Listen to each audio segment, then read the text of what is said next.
Hi, I'm Antonio and welcome to BrickBits. Today, we'll be reviewing and rating the 2002 LEGO Star Wars Tusken Raider Encounter.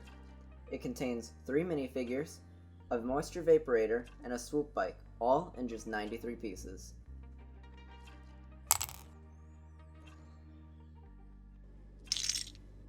Now this has actually been one of my top most wanted sets for years. I didn't get it until recently actually, and while it might not look like much, I wanted the set because of the Tusken Raiders, and they didn't actually include Tusken Raiders into any other LEGO set until 2015. Now let's start off with the swoop bike. It's mostly dark red, and it matches the one in the movie pretty well, especially given its size and simplicity. LEGO actually used a pretty interesting building technique here up in the front. In order to stop this hinge from going too far, they put this clip piece, making it so that way this hinge gets maxed out right here. It has this flap in the back, and some handlebars up here for Anakin to hold onto.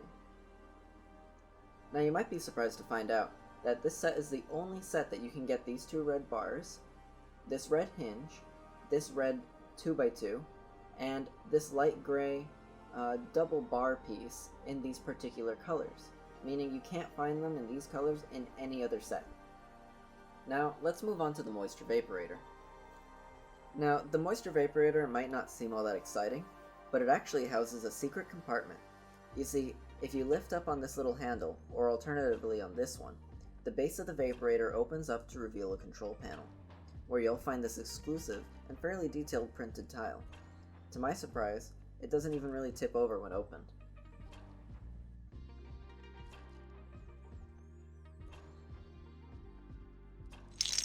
And now, onto the minifigures. First up, we have Anakin. He's got classic yellow skin, generic brown legs, a Jedi robe with a Padawan braid, and a fairly simple face with color-matched eyebrows and hairpiece.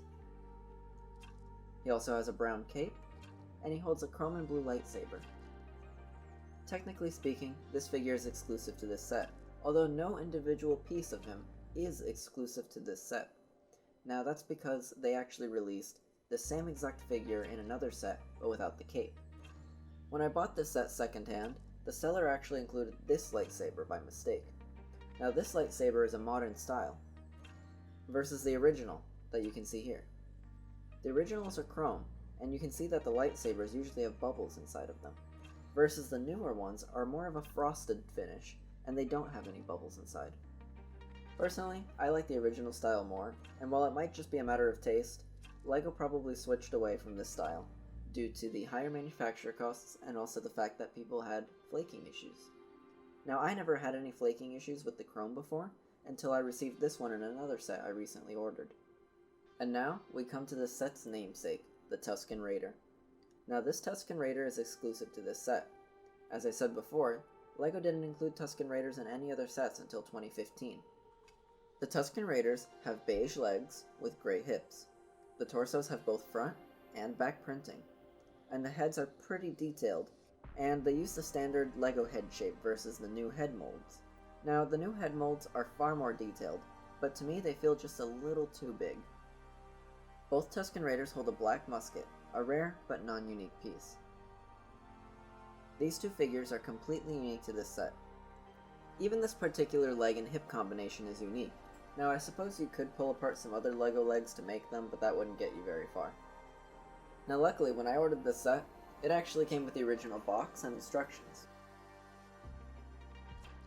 Now you might expect that LEGO would have maybe put some more pictures of the set on the back or the figures, but instead, they decided to include some alternate builds of a kite, a helicopter, and a car? Just imagine. Now the instructions aren't particularly notable. They have the same front cover as the box, and they're pretty typical for a set of the time. One thing worth noting is just how awful the renders are on the faces. And now, it's time to rate this set on my custom 4-part scale that I call the BitScore. First up, we have value. This set originally retailed for $10, and with 93 pieces, that brings the original price per piece to 11 cents, or 16 cents today if you account for inflation. This set has a minifigure to piece ratio of 1 to 31. That means there's one minifigure for every 31 pieces in this set. And that brings the value score to 7 out of 8.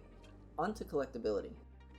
The set is licensed, and it's not a special edition or a UCS or anything like that, but it does contain exclusive figures and parts. It's not particularly rare since it was available at retail, so all in all, I give it a collectability score of 4 out of 8. On to buildability. For buildability, the instructions lack a step-by-step parts list, so it can get easy to miss a piece between steps. Luckily, it lacks stickers in favor of prints. It's not particularly good for 2 people, and it doesn't really have any major flaws or anything like that, so for buildability, I give it a 6 out of 8. On to playability. The set's construction is simple and relatively strong. Nothing breaks with regular use, and the small details that do are very easily put back on. It doesn't really have much for features, but I find it reasonable considering the Vaporator's control panel. It doesn't contain anything electric or anything like that, so for playability, I give it a 5 out of 8. This brings the total bit score to 22 out of 32. Overall, I'd have to strongly recommend this set to anyone who's a classic LEGO Star Wars fan, or just someone who wants to get their hands on some of these exclusive parts. Today, this set goes for about $25 used, or $50 new. Let me know in the comments what you think about this set, and what sets you'd like to see next from me. This has been BrickBits. Thanks for watching.